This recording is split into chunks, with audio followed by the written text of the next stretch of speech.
Yo, what is up, guys? Draco Sean here. Wow, it's been ages. It's been so long, but we're here now. I'm just gonna quickly give you a brief update of what's happening in my life. So I've just graduated uni.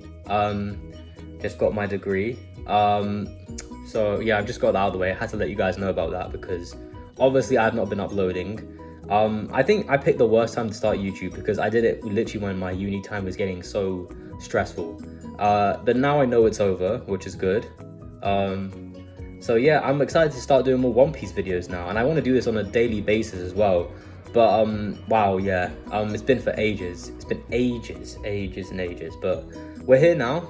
I'm trying to think about a couple ideas for a video aside from just chapter reviews. So what I want to do is I want to talk about the Wano arc because I'm not a fan of this arc. I think most of you probably know that because you can guess from some of my other videos why I don't really like this arc. I don't really like this arc, to be honest. I think this is one of the worst arcs in One Piece. And I'm also working on a top 30 power scaling thing because that's the new trend these days in the One Piece community, isn't it? That everyone's doing this power scaling thing. So I'm like, you know what? I might as well do it as well. And I'm excited. I'm still trying to work on my top 30 actually and give reasons why I've chosen that character, why it should be there. So I'm trying to do that. The arc isn't over necessarily, but I feel like it kind of is at this point. But anyway, let's talk about the chapter because even though I don't like this arc, this chapter, the chapter before and the chapter before that, so 1053, 1054 and 1055, these three chapters have been pretty solid, pretty good chapters. But again, it does not change my opinion on the arc. Let's just clarify that the arc is still garbage in my opinion, and I'm gonna explain that in another video, not now. But anyway, I digress. Let's talk about this chapter 1055. So we start off with Green Bull versus the Scabbards. Now, if you guys don't, so obviously because I'm new to the One Piece community and I'm new to the YouTube, I don't believe in the Admiral they're close to Yonko or they're on par with Yonko. I don't believe in that agenda at all. So I'm pretty much like Cole, King of Lightning, or I don't know, like those kind of be like JD Legend. I'm not like I'm not on like Brago's side or whatever, but you know, I'm on like that team, if you know what I mean. And I do believe it, especially after this chapter. I mean, I've always said that Yonkos have been like, not saying that Admirals are weak, but Yonkos are above Admirals in my opinion. And the only Admiral for me that I can put on par with Yonko is Akainu, and only Akainu, because he deserves that respect. But for me, the other Admirals don't measure up to Akainu in my opinion. I'm not saying that they're weak, that they're that much weaker than Akainu, but like they don't measure up to him. So this is why I always say the Admiral versus Yonko agenda doesn't really have any weight to it. You can call it the Yonko versus Akainu agenda. That's fair. You can swing things in both sides, but I think Yonko versus Admiral, no, not even a chance. But anyway, Green Bull was fighting the Scabbards. Momo was telling Yamato to stay out of it, and at first I thought because Momo was going to try to I thought Momo wanted the whole Scabbards to stay out of the way, but it seems only Yamato. So my guess is what's happening here is that what Momo has said from this chapter. Momo was basically saying that we're from this country. This is our problem. We need to defend ourselves. We can't rely on outsiders and pirates to defend it for us. So I can respect that. Obviously, they're not beating an Admiral. If Yamato wasn't there, they're getting washed. They should be getting washed. And again, Green Bull, I don't hate Green Bull. A lot of people saying they don't like Green Bull because his dialogue isn't that great or his justice isn't there. I think Green Bull is fine. I like Green Bull a lot actually, because it's good to see an Admiral who's actually like not like evil. It's good to see an evil Marine for once. I want to see that because you need Marines like that. Like not every Marine can be a nice guy down the road. Like no, we gotta have some hitters. We gotta have some dudes who just don't understand that way. So I kind of like that. So I think Green Bull works, but I am disappointed as well. I have a slight negative about the whole Green Ball thing with Shanks, which we are gonna get to that. But yeah, the Green Ball fight for the Scabbards, he should be able to take care of them. But Yamato was there. Yamato was insanely powerful as well. I mean, we know how strong Yamato is. I think it's pretty obvious. She didn't even, like, in this chapter, she didn't even transform into a mythical zone double through. I mean, Yamato is no joke. Like, Green Ball is not walking or folding Yamato. But anyway, I don't talk about power scaling too much, but it was good to see. And obviously we're gonna get to the Green Ball later as well. But right now we have to talk about the next big thing in the chapter. So it turns out Law has found Robin and Kozuki Sukiyaki. So again, Law, because remember, Law has interests in the poneglyphs. And it's funny that, again, we have another Law and Robin scene. I like Law and Robin. I ship that more than... I know some people like Robin and Frankie. I hate that. Robin and Law is the perfect shipping, in my opinion, for One Piece. If you want to go by shit. I mean, I know Oda doesn't care too much about that kind of stuff. But it's like, I like their dynamic, let's just say. But yeah, we found out a lot of information. So we found out there's a Wano beneath, well, there's a Wano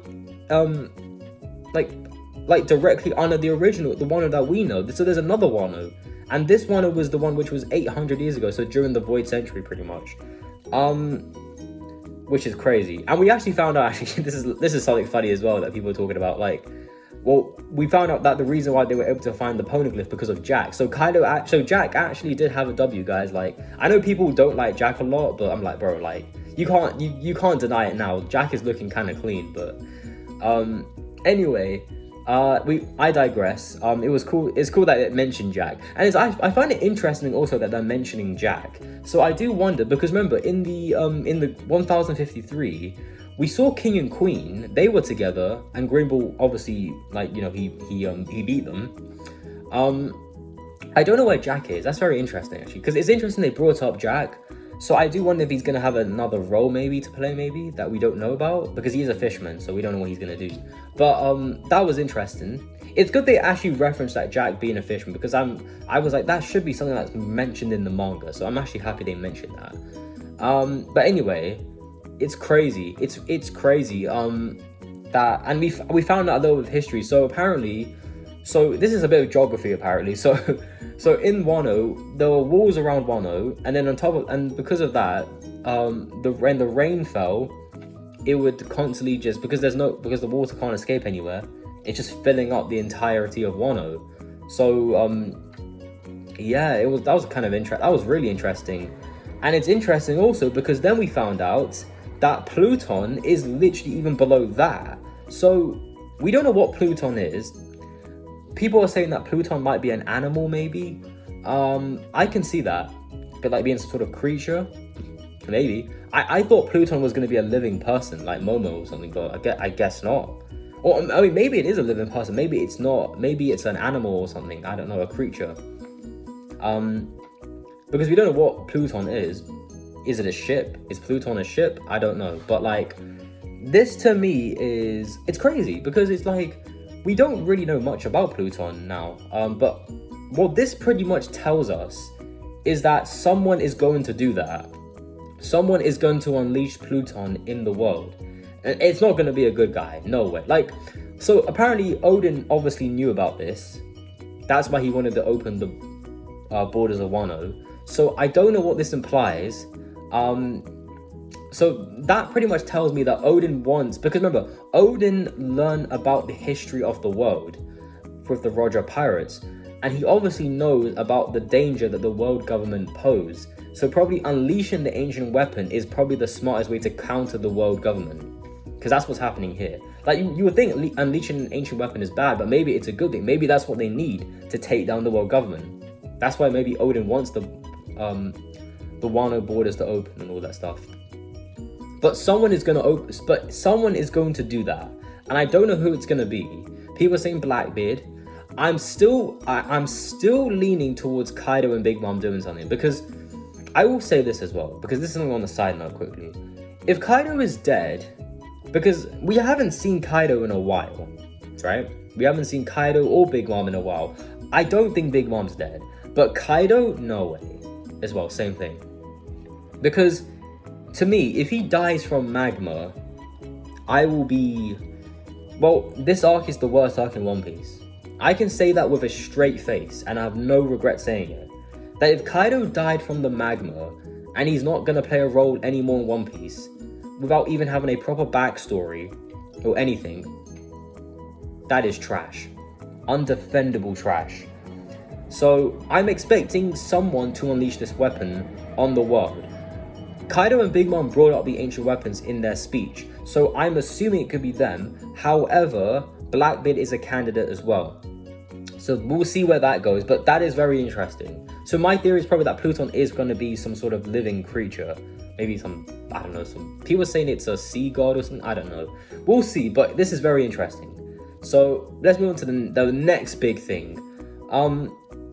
So Green Bull is still fighting with Momo and the Scabbards, and it turns out Momo can do a blast breath like Kaido, which I guess isn't too surprising. I know a lot. I saw a lot after I read the chapter. I saw a lot of people saying that Momo damaged Green Bull. Momo like negative Green Bull or something. I'm like, guys, it's the same thing, because remember, people forget Green Bull is a Logia type, right? But his Logia is different to other Logia types. Because remember, there's different types of Logia types. Like you have a Kainu's, which is kind of like liquid based. You have Kizaru is just pure light, so nothing happens. And Aokiji's is like a solid Logia. It's the same thing with Green Bull. Green Bull's position is the same as Aokiji's. Like if Momo fired a blast breath at Aokiji, right? Aokiji, his body would break in terms of the ice, obviously. It won't do any damage to him, because if you look at the chapter, Momo doesn't damage Green Bull. It's just him just blasting Green Bull, but Green Bull's fine, because he can regrow. Because remember, you need Haki to damage a Logia type can only be damaged by Haki or by Sea Stone or by like a specific weakness with that Delphi. But in terms of anything else, it doesn't really matter. And Green Bull even said in this chapter that he's kind of immune to fire. And also, I forgot to point this out also, but Green Bull also, like he drained the liquids out of Raizo as well, so that's kind of cool. But anyway, we haven't got to the best part. So they're fighting, and Green Bull is, after Momo does like two, I think it was 2 blast breaths on Green Bull. He's had enough, which again, Green Bull should be folding Momo. Momo may have Kaido's Devil Fruit, but that does not mean Momo is anywhere, like Momo is still not a physically strong fighter. Like that's just simple facts. Green Bull should be able to one-shot Momo, even if it's in dragon form. Like it should be very easy. So again, right now, Green Bull is not looking very good, and the Admirals aren't looking very good, especially after last chapter. But this chapter makes them look even worse than they already were, because then you have Conqueror's Haki coming out of nowhere, and we find out it was Shanks. And I'm screaming. I'm like, hold on, time out. Shanks. And at first I was thinking, is Shanks actually in Wano? He's doing this from his ship. Like, I mean, we know Shanks is going to be strong. We've always been saying this, that Shanks was going to be that kind of guy, because the fact that Kaido himself hypes up Shanks, I mean, and the fact that we haven't seen much from Shanks, he is Luffy's kind of endgame goal, you could say, in terms of surpassing. Shanks is going to be strong as hell, but like, this is crazy. I don't know because what's even more crazy is, like, Green Bull was in his like tree form, right, where he's about to attack the Scabbards, and then when the Conqueror's Haki comes, he's out of his tree form, and he has his freaking hands up in the air as if he's been caught by the feds or something on a criminal offense. Like, bro, he has his hands up. He's the police. Like, Marines are meant to be police officers, but my god, my man had his hands up the moment he saw the Conqueror's Haki. It's crazy. Like, Shanks is on another level. Like, it's mental. If this doesn't help the Yonko agenda over Admirals, like, I don't know what does. Like, first of all, in this chapter, right, Green Bull is no longer a threat. He was never a threat in this arc. And it's a shame, because I think that's what's kind of annoyed me as well, because I want there to be, after the whole disappointment with the raid, I want there to be tension in the arc. So I was hoping when Green Bull would arrive to Wano, we're going to get some tension, we're going to get some stakes maybe, but it was easy work. And we found out also that Luffy, Zoro, Sanji, and Jinbei, the main strongest Straw Hats, they were already prepared for Green Bull. They knew Green Bull was there. They weren't even worried about Green Bull. They didn't even they probably thought the Scabbers could handle Green Bull. Like, that's how much they don't even think about Green Bull. And he's an admiral. Like, the admirals right now, and I've heard a lot of people say that admirals are overkill for commanders. That is BS, and we know it. After this chapter, like, admirals, they're not looking so good. And when you have Shanks, who's not even in the actual location where Green Bull is at, he is outside of Wano, which is so far away, and he's doing that kind of stuff. I don't even know what he was doing, because because also he was speaking as well, so I don't know if Green Bull could hear what Shanks was saying, because I don't know if Green Bull just reacted to the haki, because it's interesting because Green Bull was able to pick up on the haki that it was the red hair pirate, so that I found very interesting. So I wonder if maybe Green Bull could sense that haki is specific to Shanks's maybe, but it's crazy. Like, right now, Shanks is looking like a beast, and Luffy, it's funny that the Straw Hats, I like that panel of the Straw Hats looking, but well, mostly Zoro, Luffy, Sanji, and Jinbei, the main strongest Straw Hats. I like that they can sense that. That's really cool. And the other Straw Hats don't know because they're just young bucks. But like, again, this is really good stuff. I like this a lot.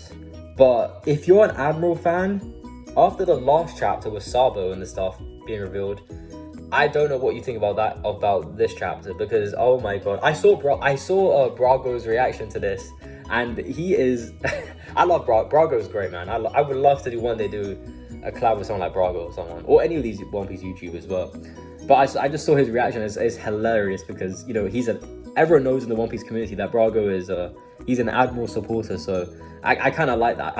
It's funny when he saw his reaction, but no, I think, you know what it is, it's how a gender piece works, literally. Like, agendas can switch from one way to the other. I'm sure the admirals are going to look good in the future, no doubt about it. I'm not saying that but I 100% disagree on so many statements. So the statement number one, admirals are not on par with Yonko. I think that's been debunked already.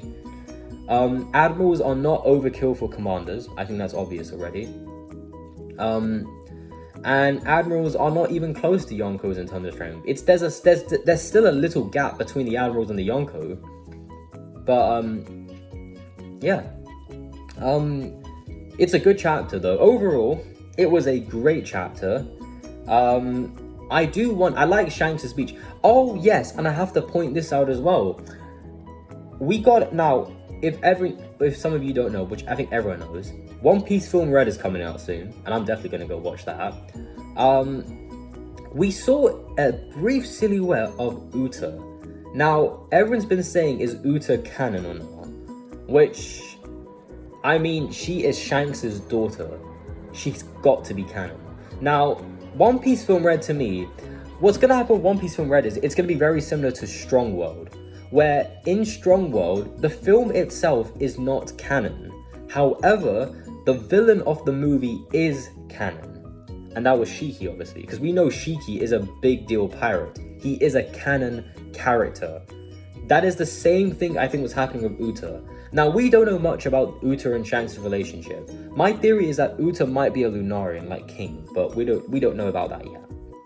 But this is very spicy. This is very spicy that Uta might be a Lunarian, but after this chapter, is she canon? I think she is, and I think she has to be, because like for Shanks' daughter to be a non-canon character just feels very weird. Like with Douglas Buller in One Piece Stampede, I think you can maybe let that go, and maybe even with Zephyr from Film Z. That's a character that should be canon in my opinion, but I don't know, it's fine. Again, it's fine. But this to me is very interesting with the Uta stuff. So I'm going to assume that it's a very similar to a Shiki scenario where Uta is canon, the character itself is canon, but the movie will not be canon. Very simple. Yeah. I don't know what to say about it. If I've missed anything out. But yeah, it's good to be back. It's really good to be back. I'm very excited to do more videos again. I want to talk about Wano, and I know I may seem like a hater, but I don't think this arc is good. I'm just gonna be straight up honest with people. Like, people have their own opinions. This arc is very controversial anyway. But yeah, shout out to every One Piece fan. We're eating good, let's just say. And yeah, I'm gonna be doing more. I might do another video, I think, this week on Wano. It might be quite long as well, so we'll see. But yeah, like, comment, subscribe. It's good to speak to you guys again. Please send something in the comments. I greatly appreciate it. Drop a subscription, a like, whatever. I mean, I mentioned that already, but you know the drill. This is Draco Sean. Peace out. Have a good day.